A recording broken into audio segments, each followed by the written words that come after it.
السلام علیکم ورحمۃ اللہ وبرکاتہ۔ آج کا جو ہمارا ٹاپک ہے وہ ہے مسواک کے اوپر۔ اس کا پوائنٹ نمبر 2.1 ہے کہ if there was no fear of labor he would have made مسواک واجب۔ مشقت کا اندیشہ نہ ہوتا تو مسواک واجب قرار دیتے۔ حدیث جو ہے اس میں آتا ہے، حضرت ابو ہریرہ رضی اللہ عنہ بیان کرتے ہیں کہ رسول صلی اللہ علیہ وسلم نے فرمایا، اگر مجھے اپنی امت پر مشقت کا اندیشہ نہ ہوتا تو میں انہیں نماز عشاء تخیر سے پڑھنے اور ہر نماز کے ساتھ مسواک کرنے کا حکم دیتا۔ اس سے اگلی حدیث میں بھی یہی ہے کہ اگر میری امت پر شاق، حرج یا مشقت میں مبتلا کا خطرہ نہ ہوتا تو میں ان پر مسواک واجب قرار دیتا۔ یعنی کہ اتنا زیادہ اس پہ زور دیا گیا ہے کہ یہ فرض کے درجے کے قریب پہنچ جائے۔ اگلی حدیث ہے زوجہ رسول سیدہ ام حبیبہ رضی اللہ عنہ سے مروی کہ رسول صلی اللہ علیہ وسلم نے فرمایا، اگر مجھے اپنی امت پر مشقت ڈالنے کا احساس نہ ہوتا تو میں ان کو ہر نماز کے ساتھ اس طرح مسواک کرنے کا حکم دیتا جیسے وہ وضو کرتے ہیں، یعنی کہ ہر وضو کے ساتھ مسواک کرنا۔ اس سے اگلی حدیث حضرت انس رضی اللہ عنہ بیان کرتے ہیں، رسول صلی اللہ علیہ وسلم نے فرمایا، میں نے تمہیں مسواک کے بارے میں بہت مرتبہ کہا ہے، ٹھیک ہے، کہ یعنی کہ بار بار صاف کرنے کے بارے میں۔ اس سے اگلی حدیث عبد الرحمن بن ابی لیلہ جو ہے لیلی سے مروی ہے، وہ نبی صلی اللہ علیہ وسلم کے کسی صحابی سے معروفاً بیان کرتے ہیں کہ اگر میں اپنی امت پر مشقت نہ سمجھتا تو اپنی امت پر مسواک فرض کر دیتا جس طرح ان پر وضو فرض کیا گیا ہے۔ اس سے اگلی حدیث حضرت عباس بن عبد المطلب رضی اللہ عنہ فرماتے ہیں کہ رسول صلی اللہ علیہ وسلم نے ارشاد فرمایا کہ اگر میں اپنی امت پر عمل گراں نہ سمجھتا تو ہر نماز کے ساتھ مسواک فرض قرار دیتا جیسا کہ ان پر وضو فرض۔ اب یہ ہر حدیث مختلف صحابہ اہل بیت سے ہے، ٹھیک ہے، اسی اوتھینٹسٹی کے لیے، ٹھیک ہے، بار بار حدیث ریپیٹس بھی ہوتی ہیں لیکن تھوڑا بہت فرق ہوتا ہے۔ اگلی حدیث سیدنا علی رضی اللہ عنہ بیان کرتے ہیں کہ رسول صلی اللہ علیہ وسلم نے فرمایا، اگر مجھے اپنی امت پر مشقت ڈالنے کا خطرہ نہ ہوتا تو میں ان کو ہر نماز کے ساتھ مسواک کرنے کا حکم دیتا اور نماز عشاء کو رات کے پہلے ایک تہائی حصے تک مؤخر کر دیتا۔ اس کی وجہ یہ ہے کہ جب رات کا پہلا ایک تہائی گزرتا ہے تو اللہ تعالیٰ آسمان دنیا پر نزول فرماتے ہیں اور طلوع فجر تک یہیں رہتے ہیں۔ اس دورانیہ میں ایک کہنے والا یہ کہتا رہتا ہے کہ کیا کوئی سوال کرنے والا ہے کہ اس کو دیا جائے، کیا کوئی دعا کرنے والا ہے اس کو دیا جائے، کیا شفا طلب کرنے والا کوئی مریض ہے اس کو شفا دی جائے، اور بخشش طلب کرنے والا کوئی گناہ گار ہے تو اس کی بخشش کر دی جائے۔ تو اسی وجہ سے لیٹ نماز پڑھنے کا ذکر ہے عشاء کا۔ اس اگلی حدیث زید بن خالد جو ہیں جو جوہانی سے رحمۃ اللہ رضی اللہ عنہ کہتے ہیں کہ میں رسول صلی اللہ علیہ وسلم کو یہ فرماتے ہوئے سنا کہ اگر مجھے اپنی امت کو ہر جو مشقت میں مبتلا کرنے کا خطرہ نہ ہوتا تو میں انہیں ہر صلات کے وقت وجباً یعنی کہ مسواک کرنے کا حکم دیتا، ٹھیک ہے۔ اس میں جو ہے ابو سلمہ کہتے ہیں کہ اس لیے زید بن خالد رضی اللہ عنہ نماز کے لیے مسجد آتے تو مسواک ان کے کان پر بالکل اس طرح ہوتی جیسے کاتب کے کان پر قلم ہوتا ہے۔ وہ نماز کے لیے کھڑے ہوتے تو مسواک کرتے، پھر اسے اس کی جگہ پر واپس رکھ لیتے، یعنی کہ نماز کرنے سے پہلے وہ مسواک کر لیا کرتے تھے۔ اگلا پوائنٹ ہے پوائنٹ نمبر 2.2۔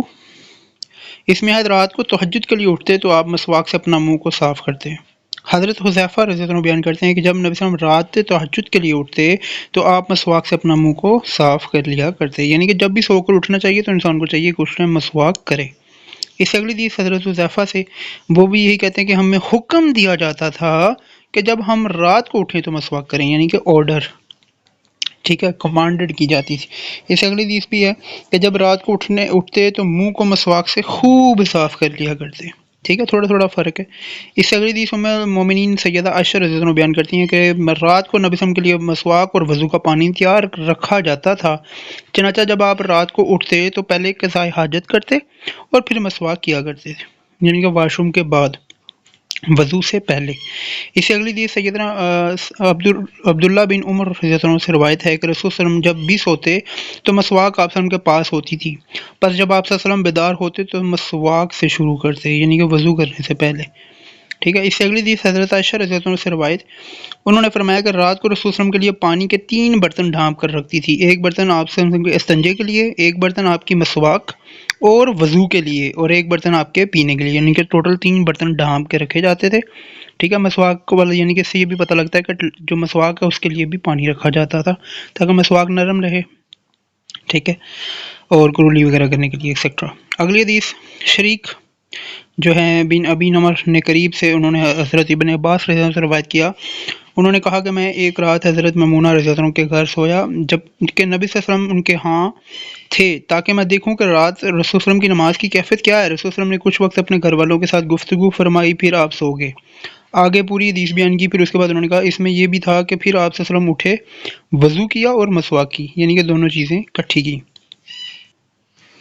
اگلی حدیث حبیب بن ابی ثابت نے محمد بن علی بن عبداللہ بن عباس سے، انہوں نے اپنے والد سے یعنی کہ حضرت عبداللہ بن عباس رضی اللہ عنہ سے روایت کی کہ ایک رات رسول صلی اللہ علیہ وسلم کے ہاں سوئے تو رات کو آپ صلی اللہ علیہ وسلم جاگے اور مسواک کی اور وضو فرمایا۔ ٹھیک ہے، یہ ایک لانگ حدیث ہے۔ ٹھیک ہے، اس میں بیسیکلی بتلانا یہی مقصود ہے کہ آپ جاگنے کے بعد مسواک کیا کرتے، اس کے بعد وضو کرتے۔ اس سے اگلی حدیث حضرت ابن عباس نے ابو متوکل کو بتایا کہ انہوں نے ایک رات اللہ کے نبی صلی اللہ علیہ وسلم کے ہاں گزاری۔ اللہ کے نبی رات کے آخری حصے میں اٹھے، باہر نکلے، عثمان پر نظر ڈالی، پھر سورہ ال عمران کی آیات پڑھی، ٹھیک ہے، ان کی تلاوت کی جو کہ 191 میں ہے، ٹھیک ہے، پھر گھر لوٹے اور اچھی طرح مسواک کی اور وضو فرمایا، پھر کھڑے ہوئے نماز پڑھی، پھر لیٹ گئے، پھر کھڑے ہوئے باہر آسمان کی طرف دیکھا، پھر دوبارہ یہ آیات پڑھی، پھر واپس آئے، مسواک کی اور وضو فرمایا، پھر کھڑے ہوئے اور نماز پڑھی۔ اس سے اگلی حدیث سیدنا ابو ہریرہ رضی اللہ عنہ سے روایت حدیث مروی ہے کہ البتہ اس میں سیدنا ابو ہریرہ نے کہا کہ میں نے رسول اللہ علیہ وسلم کی حدیث سننے کے بعد سونے سے پہلے، جاگنے کے بعد، کھانے سے پہلے، کھانے کے بعد مسواک کرتے تھے، یعنی کہ اتنا زیادہ مسواک کا یوز کیا جاتا تھا۔ اس سے اگلی حدیث حضرت شقیق بیان کرتے ہیں کہ ہمیں حکم دیا جاتا تھا کہ جب ہم رات کو اٹھیں تو اپنا منہ مسواک سے صاف کریں، یعنی کہ تہجد کے ٹائم یا جب بھی آپ اٹھو، فجر کے ٹائم ایکسیکٹرا۔ اگلی حدیث محمد بن علی اپنے باپ علی سے اور وہ اپنے دادا حضرت عبداللہ بن عباس رضی اللہ عنہ سے بیان کرتے ہیں کہ نبی صلی اللہ علیہ وسلم رات کو تہجد کے لیے اٹھے، مسواک کی، پھر وضو کے بعد 2 رکعتیں پڑھیں، پھر سو گئے، پھر اٹھے، مسواک کی، وضو فرمایا اور 2 رکعتیں پڑھیں، حتیٰ کہ اس طرح 6 رکعتیں پڑھیں، پھر 3 وتر پڑھے اور پھر 2 رکعتیں پڑھی۔ اس سے اگلی حدیث حضرت عبداللہ بن عباس رضی اللہ عنہ بیان کرتے ہیں کہ ایک رات نبی صلی اللہ علیہ وسلم کے ہاں ٹھہرے، آپ اٹھے، وضو کیا، مسواک فرمائی، ٹھیک ہے، اور آپ نے یہ آیات جو ہیں یہ پڑھی، ٹھیک ہے۔ اس کے بعد یقیناً آسمان اور زمینوں کی تخلیق اور رات اور دن کے عدل بدل میں عقل مند لوگوں کے لیے نشانیاں ہیں، حتیٰ کہ آپ انہیں یاد سے فارغ ہوئے، پھر آپ نے 2 رکعتیں پڑھیں، پھر دوبارہ سو گئے، حتیٰ کہ میں نے آپ کے خراٹے سنے، پھر اٹھے اور مسواک کی اور وضو فرمایا، پھر 2 رکعتیں پڑھی، پھر سو گئے، پھر اٹھے، وضو کیا، مسواک فرمائی اور 2 رکعتیں پڑھی، پھر 3 وتر پڑھے۔ اب یہ حدیثیں ان میں تھوڑی تھوڑی چینجز ہیں، ان میں مین مقصد یہ بتایا گیا کہ سو کے جب بھی اٹھتے تو نبی صلی اللہ علیہ وسلم مسواک وضو کے ساتھ لازمی کر لیا کرتے تھے۔ پوائنٹ نمبر 2.3 ہے ہر نماز کے وقت مسواک کرنے کا حکم، ٹھیک ہے۔ ڈرنے لگ گئے صحابہ جو تھے کہ کہیں ایسا نہ ہو کہ یہ فرض قرار دے دیا جائے، یا گمان ہونے لگا کہ عنقریب اس کے بارے میں قرآن کی آیات نازل ہو جائیں گی۔ حدیث جو ہے اس میں آتا ہے محمد بن یحییٰ بن حبان رضی اللہ عنہ رحمۃ اللہ علیہ بیان کرتے ہیں کہ عبداللہ بن عمر سے وہ کہتے ہیں کہ عبداللہ بن عمر رضی اللہ عنہ کو ہر نماز کے لیے وضو کرتے ہوئے دیکھا، قطع نظر اس کی پہ وہ پہلے ہی باوضو تھے یا بے وضو، نیز انہوں نے یہ مسئلہ کہاں سے لیا؟ انہوں نے کہا آسمہ بنت زید بن خطاب نے انہیں حدیث بیان کی کہ عبداللہ بن جو حنظلہ بن ابی عمر الکسیل سے انہوں نے حدیث بیان کی رسول صلی اللہ علیہ وسلم کو وضو ہونا یا وضو نہ ہونے ہر 2 صورتوں میں ہر نماز کے لیے وضو کرنے کا حکم دیا گیا، چنانچہ جب رسول صلی اللہ علیہ وسلم پر یہ گراں گزرا تو آپ نے کو ہر نماز کے وقت مسواک کرنے کا حکم دیا گیا اور وضو کا حکم ختم کر دیا گیا، البتہ وضو نہ ہونے کی صورت میں وضو کرنے کا حکم باقی رہا، ٹھیک ہے۔ تو اس میں راوی بیان کرتے ہیں کہ عبداللہ سمجھتے تھے کہ انہیں ہر نماز کے لیے نیا وضو کرنے کی استطاعت حاصل ہے، لہٰذا وہ مرتے دم تک اس پر عمل پیرا رہے۔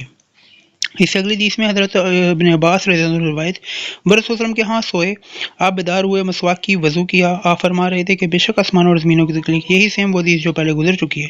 اس میں آتا آخر صورت تک، پھر آپ کھڑے ہوئے، 2 رکعتیں پڑھی، قیام، رکوع، سجود لمبا کیا، پھر آپ سو گئے حتیٰ کہ آپ خراٹے بھرنے لگے، پھر آپ نے 3 مرتبہ ایسا کرتے ہوئے 6 رکعتیں پڑھی، آپ ہر مرتبہ مسواک کرتے، وضو کرتے اور یہ یاد تلاوت فرماتے، پھر آپ نے 3 وتر پڑھے۔ اس سے اگلی حدیث حضرت حمید بن عبد الرحمن بن عوف بیان کرتے ہیں کہ نبی صلی اللہ علیہ وسلم کے کسی صحابی نے بیان کیا کہ میں ایک سفر میں رسول صلی اللہ علیہ وسلم کے ساتھ تھا، اسی دوران میں نے کہا کہ اللہ کی قسم میں رسول وسلم کی نماز دیکھنے کے لیے آپ کو غور سے دیکھتا رہوں گا حتیٰ کہ میں آپ کا فعال یعنی کہ عمل دیکھ سکوں۔ جب آپ صلی اللہ علیہ وسلم نے نماز عشاء پڑھ لی تو آپ رات دیر تک سوئے رہے، پھر بیدار ہوئے تو افق پر نظر ڈال کر یہ آیات کریمہ فرمائی، ہمارے پروردگار تو نے یہ ناحق پیدا نہیں فرمایا حتیٰ کہ آپ صلی اللہ علیہ وسلم یہاں تک پہنچے، بے شک تو وعدہ خلافی نہیں کرتا۔ پھر رسول صلی اللہ علیہ وسلم نے اپنے بستر کی طرف ہاتھ بڑھایا اور وہاں سے مسواک نکالی، پھر کسی برتن سے پیالے میں پانی ڈالا اور مسواک کی، پھر نماز پڑھی حتیٰ کہ میں نے کہا کہ آپ جتنی دیر سوئے تھے اس قدر نماز پڑھی، پھر آپ لیٹ گئے حتیٰ کہ میں نے کہا کہ دل میں کہا کہ آپ نے جس قدر نماز پڑھی اس قدر سو گئے، پھر آپ بیدار ہوئے تو پہلی مرتبہ کی طرح عمل دہرایا، آپ نے وہی آیات تلاوت فرمائی۔ رسول صلی اللہ علیہ وسلم نے فجر سے پہلے 3 مرتبہ ایسا کیا، یعنی کہ ہر بار مسواک کرتے اور وضو کرتے۔ ٹھیک ہے، اس سے اگلی حدیث حضرت سعد بن حشام رحمۃ اللہ علیہ رضی اللہ عنہ بیان کرتے ہیں کہ میں نے عائشہ رضی اللہ عنہ اس کے پاس کیا، میں نے عرض کی ام المومنین رسول صلی اللہ علیہ وسلم کے اخلاق کے متعلق مجھے بتائیں، تو انہوں نے فرمایا کیا تم قرآن نہیں پڑھتے؟ میں نے عرض کیا کیوں نہیں، ضرور پڑھتا ہوں۔ انہوں نے فرمایا نبی صلی اللہ علیہ وسلم کا اخلاق قرآن ہی تھا۔ میں نے عرض کیا کہ ام المومنین رسول صلی اللہ علیہ وسلم کے وطر کے متعلق مجھے بتائیں، تو انہوں نے فرمایا آپ صلی اللہ علیہ وسلم کے لیے آپ کی مسواک اور وضو کا پانی انتظام کرتے تھے، پھر جب اللہ چاہتا تو آپ کو رات وقت جگا دیتے، آپ مسواک کرتے اور وضو کرتے اور 9 رکعتیں پڑھتے، اور آپ صرف 8ویں رکعت میں تشہد میں بیٹھتے تھے، آپ اللہ کا ذکر کرتے، اس کی حمد بیان کرتے، اس کے دعا کرتے، پھر آپ سلام پھیرے بغیر کھڑے ہو جاتے اور 9ویں رکعت پڑھتے، پھر بیٹھ جاتے، اللہ کا ذکر کرتے، اس کی حمد بیان کرتے، اس سے دعا کرتے، پھر سلام پھیرتے تو ہمیں سناتے، پھر سلام پھیرنے کے بعد بیٹھ کر 2 رکعتیں پڑھتے۔ بیٹا یہ 11 رکعتیں ہوئیں۔ جب آپ صلی اللہ علیہ وسلم بوڑھے ہو گئے اور جسم بھاری ہو گیا تو آپ نے 7 رکعتیں وتر پڑھے اور 2 رکعتیں ویسے ہی بیٹھ کر پڑھیں جیسے بوڑھے ہونے سے پہلے آپ پڑھتے تھے، بس بیٹا یہ 9 ہو گئیں۔ اور جب نبی صلی اللہ علیہ وسلم نماز پڑھتے تو اس پر دوام اختیار کرنا آپ کو بہت پسند تھا، اور جب کبھی نیند کے غلبہ یا کسی تکلیف کی وجہ سے نماز تہجد نہ پڑھتے تو پھر آپ دن کے وقت 12 رکعتیں پڑھتے تھے، اور میں نہیں جانتی کہ نبی صلی اللہ علیہ وسلم نے ایک رات میں پورا قرآن پڑھا ہو، یا آپ نے پوری رات تہجد پڑھی ہو، یا آپ سب نے رمضان کے علاوہ پورا مہینے روزے رکھے ہوں۔ یعنی کہ کوئی ایسی چیز ایکسٹرا نہیں جو آج کل کے لوگ جو ہیں وہ اپنے بزرگوں میں ڈال دیتے ہیں کہ پوری رات قرآن پڑھ لیا، یہ کر لیا، وہ کر لیا۔ اما عائشہ کہہ رہی ہیں کہ نبی صلی اللہ علیہ وسلم نے ایسا کوئی کام نہیں کیا اپنی پوری زندگی میں۔ اس سے اگلی حدیث حضرت عبید بن سباق مرثد سے روایت کرتے ہیں کہ رسول صلی اللہ علیہ وسلم نے کسی جمعے میں فرمایا مسلمانوں، اللہ نے اس دن کو عید قرار دیا، بس تم اچھی طرح غسل کرو اور جس شخص کے پاس خوشبو ہو تو وہ اسے لگا لے، اس کے لیے کوئی مذائقہ نہیں، اور وہ مسواک کرے۔ مسواک یعنی کہ جمعے والے دن بھی لازمی قرار دی گئی۔ اس سے اگلی حدیث محمد بن یحییٰ کہ عبداللہ بن عبداللہ سے کہا کہ تمہارا والد حضرت ابن عمر رضی اللہ عنہ وضو سے ہوں یا بے وضو وہ ہر نماز کی پابندی سے وضو کرتے تھے، اس کی کیا وجہ؟ تو انہوں نے جواب دیا کہ مجھے آسمہ بنت زید بن خطاب نے بتایا کہ عبداللہ بن حنظلہ بن ابی عامر نے اس سے بتایا کہ رسول صلی اللہ علیہ وسلم کو پہل حکم دیا گیا تھا ہر نماز کے لیے وضو کیا کریں، خواہ پہلے وضو سے ہوں یا بے وضو، مگر جب انہیں مشقت ہوئی تو حکم دیا گیا ہر نماز کے لیے مسواک کیا کریں۔ چنانچہ ابن عمر رضی اللہ عنہ سمجھتے تھے کہ ان میں ہمت ہے، لہٰذا وہ ہر نماز کے لیے نیا وضو کرتے تھے۔ اس سے اگلی حدیث سیدنا عبداللہ بن عباس سے مروی کہ رسول صلی اللہ علیہ وسلم نے فرمایا مجھے مسواک کرنے کا اتنا حکم دیا گیا کہ مجھے یہ گمان ہونے لگا کہ عنقریب اس کے بارے میں قرآن کی مجید میں آیات نازل ہو جائیں گی، یعنی کہ اتنا زیادہ کہا جاتا تھا، حکم دیا جاتا تھا کہ مسواک کرو مسواک کرو۔ اس سے اگلی حدیث سیدنا وصلہ بن جو ہیں اسکا سے روایت ہے کہ رسول صلی اللہ علیہ وسلم نے فرمایا مجھے مسواک کرنے کا اتنا حکم دیا گیا کہ میں ڈرنے لگ گیا کہ کہیں ایسا نہ ہو کہ اس کو فرض قرار دے دیا جائے۔ اس سے اگلی حدیث جو ہے حیاض بن عبداللہ فہری نے جو ہے مکرمہ سے بن سلمان سے اسی سند کے ساتھ روایت کیا ہے کہ یہ اضافہ کیا ہے کہ پھر آپ نے پانی کے ایک پرانے مشکیزے کا رخ کر کیا، پھر مسواک کی اور وضو کیا اور اچھی طرح وضو کیا، لیکن پانی بہت ہی کم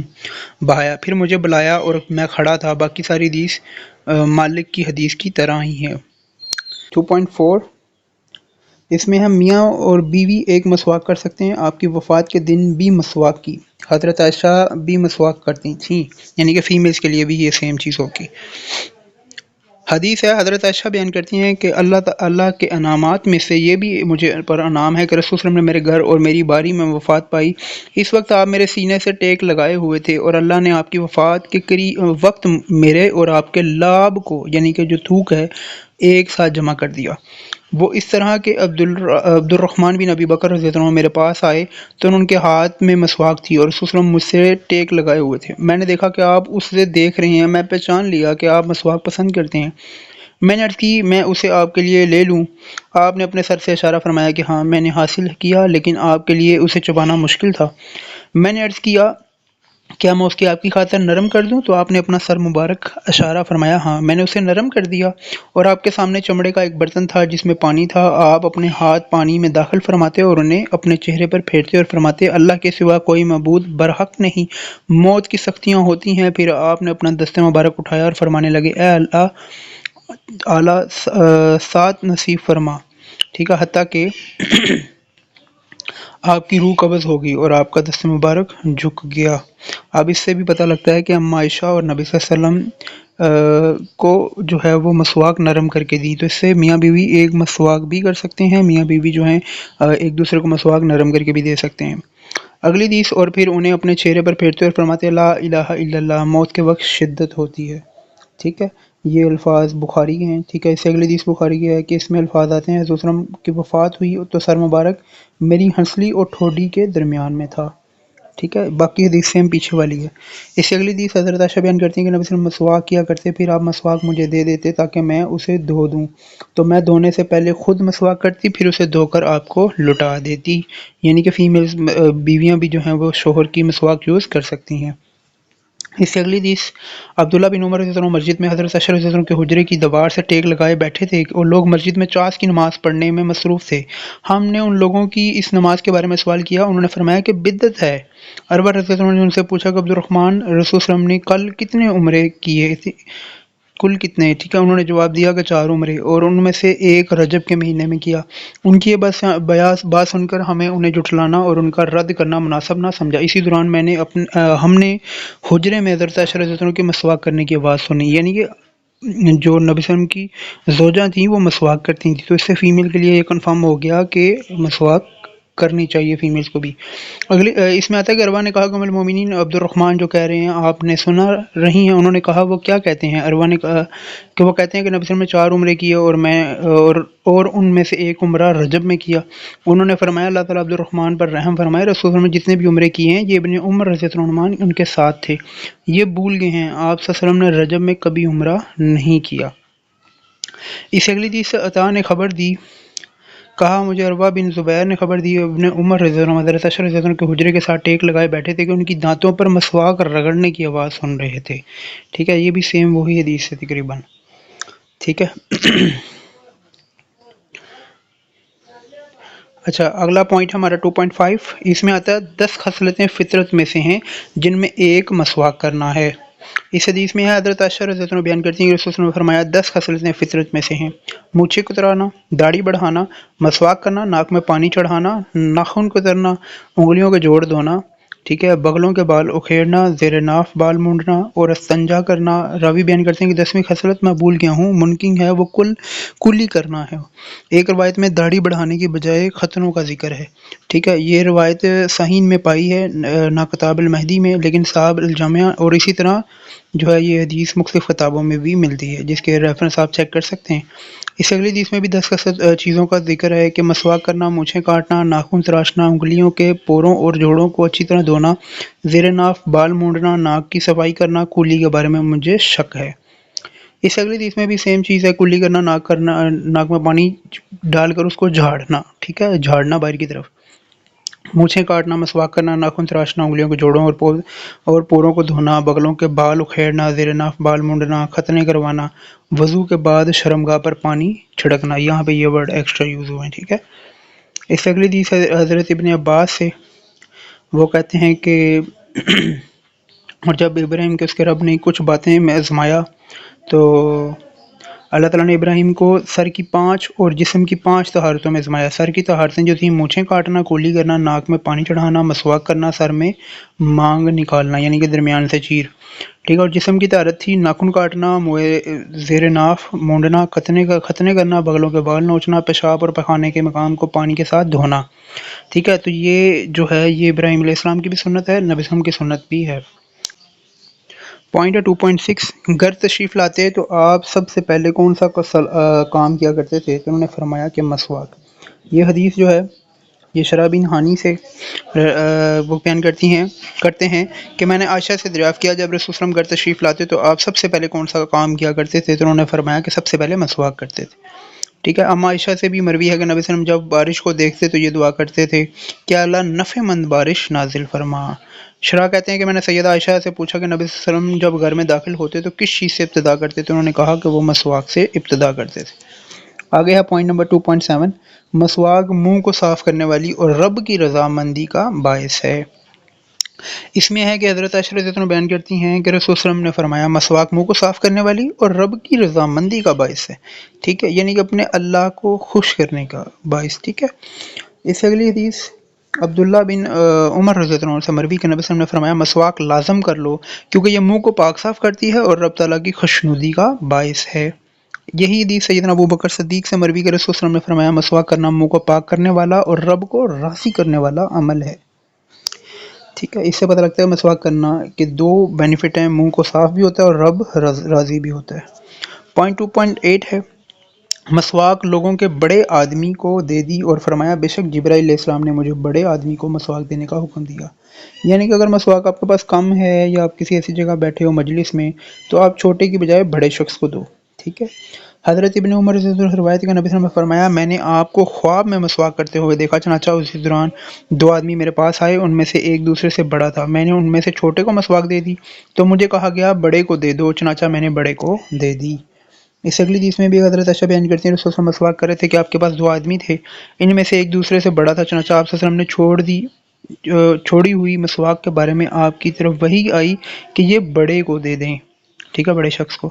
اس اگلی حدیث میں بھی یہی ہے کہ سیدنا عبداللہ بن عمر رضی اللہ عنہ سے روایت رسول صلی اللہ علیہ وسلم کو دیکھا کہ آپ صلی اللہ علیہ وسلم مسواک کر رہے تھے، پھر آپ صلی اللہ علیہ وسلم نے وہ مسواک لوگوں کے بڑے آدمی کو دے دی اور فرمایا بے شک جبرائیل علیہ السلام نے مجھے بڑے آدمی کو مسواک دینے کا حکم دیا۔ آگے ہے پوائنٹ 2.9، مسواک کرتے ہوئے پایا اور آپ صلی اللہ علیہ وسلم کے منہ سے آ کی آوازیں، یعنی کہ جو منہ میں پھیر ہوتے ہیں آواز نکلتی ہے، وہ مسواک آپ کے ہونٹ مبارک کے نیچے ہے اور ہونٹ سکڑے ہوئے تھے، ٹھیک ہے۔ تو اس سے پتہ لگتا ہے کہ اگر مسواک کرتے ہوئے کسی کی آواز آ رہی ہو تو اس کو برا بھلا نہیں کہنا چاہیے، ٹھیک ہے، یہ چیز ذہن میں رکھی جائے۔ اگلی حدیث اس کے اندر جو حدیث ہے وہ ابو بردہ رضی اللہ عنہ سے وہ اپنے باپ سے نقل کرتے ہیں کہ ایک مرتبہ رسول صلی اللہ علیہ وسلم کی خدمت میں حاضر ہوئے تو میں نے آپ کو اپنے ہاتھ سے مسواک کرتے ہوئے پایا، آپ صلی اللہ علیہ وسلم کے منہ سے آ کی آوازیں، ٹھیک ہے، نکل رہی تھی، یعنی کہ جس طرح ہم منہ میں برش وغیرہ پھیرتے ہیں، مسواک پھیرتے ہیں تو آواز آتی ہے منہ سے، اس طرح مسواک آپ صلی اللہ علیہ وسلم کے منہ میں تھی جس طرح آپ کہہ کر رہے ہوں، ٹھیک ہے۔ اور اگلی حدیث جناب ابو بردہ رحمۃ اللہ علیہ اپنے والد ابو موسیٰ اشعری سے بیان کرتے ہیں کہ آپ سواری طلب کرنے آئے تو میں نے دیکھا کہ آپ اپنی زبان پر مسواک کر رہے تھے۔ یہ مسدد کی روایت کے الفاظ ہیں، ٹھیک ہے۔ سلمان کی روایت میں ہے کہ نبی صلی اللہ علیہ وسلم کے پاس آئے، آپ مسواک کر رہے تھے کہ آپ نے اپنی مسواک زبان کے کنارے پر رکھی ہوئی تھی اور آپ سے آ کی آوازیں نکل رہی تھیں جیسے کہ اب کائی آ رہی ہو، ٹھیک ہے۔ تو یہ سیم حدیث تقریباً پہلی والی کے ساتھ ہی ملتی ہے۔ اگلی حدیث میں بھی ابو موسیٰ رضی اللہ عنہ سے کہ نبی صلی اللہ علیہ وسلم کے پاس آئے جب میرے ساتھ دو اشعری اور بھی تھے، ایک مرتبہ دائیں طرف اور دوسرے میرے بائیں، اللہ کے رسول مسواک فرما رہے تھے اور دونوں آپ صلی اللہ علیہ وسلم سے کوئی عہد مانگا۔ میں نے کہا کہ قسم اس ذات کی جس نے آپ صلی اللہ علیہ وسلم سے سچا نبی بنا کر بھیجا ہے، انہوں نے مجھے اپنے دلی ارادے سے مطلع نہیں کیا اور نہ مجھے اندازہ ہی تھا کہ یہ کوئی عہدہ مانگیں گے۔ مجھے یوں لگتا ہے کہ میں ابھی دیکھ رہا ہوں کہ آپ کی مسواک آپ کے ہونٹ مبارک کے نیچے ہے اور ہونٹ سکڑے ہوئے۔ آپ نے فرمایا تحقیق ہم سرکاری منصب پر کسی ایسے شخص کا تعاون حاصل نہیں کرتے یا ہرگز نہیں کریں گے جو اس کا طلبگار ہو، لیکن اے ابو موسیٰ تو عہدے پر جا۔ پھر آپ نے انہیں ابو موسیٰ کو حاکم بنا کر یمن بھیج دیا، پھر آپ نے ان کے پیچھے حضرت معاذ بن جبل رضی اللہ عنہ کو بھی بھیج دیا۔ تو اس حدیث میں جو مین امپورٹنٹ پوائنٹ ہے کہ مسواک اپنے ہونٹ مبارک کے نیچے رکھ کے کرتے اور ہونٹ اسے سکڑ بھی جایا کرتے تھے۔ آگے ہے پوائنٹ 2.10 جمعے کے دن غسل کرنا اور خوشبو لگانا مسواک کرنا ہر مسلمان پر حق ہے۔ ابو سعید خدری رضی اللہ عنہ بیان کرتے ہیں کہ میں گواہ ہوں کہ رسول صلی اللہ علیہ وسلم نے فرمایا جمعے کے دن ہر جوان پر غسل مسواک اور خوشبو لگانا اگر میسر ہو ضروری ہے۔ ٹھیک ہے، عمر بن سلیم نے کہا کہ غسل کا متعلق تو میں گواہی دیتا ہوں کہ واجب ہے، لیکن مسواک خوشبو کا علم اللہ تعالیٰ کا زیادہ ہے۔ ٹھیک ہے،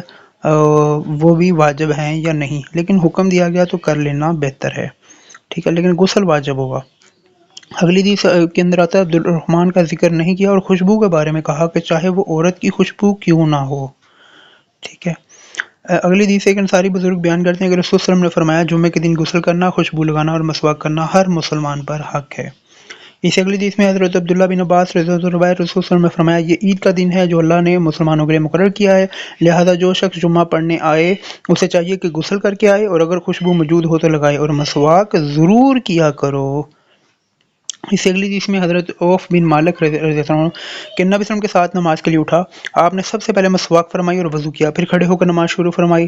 سورہ فاتحہ کے بعد آپ نے سورہ بقرہ شروع کی۔ آپ جب بھی کوئی رحمت والی آیات پڑھتے تو رکتے اور رحمت کا سوال فرماتے، اور عذاب کی آیات پڑھتے تو رکتے اور عذاب سے پناہ مانگتے۔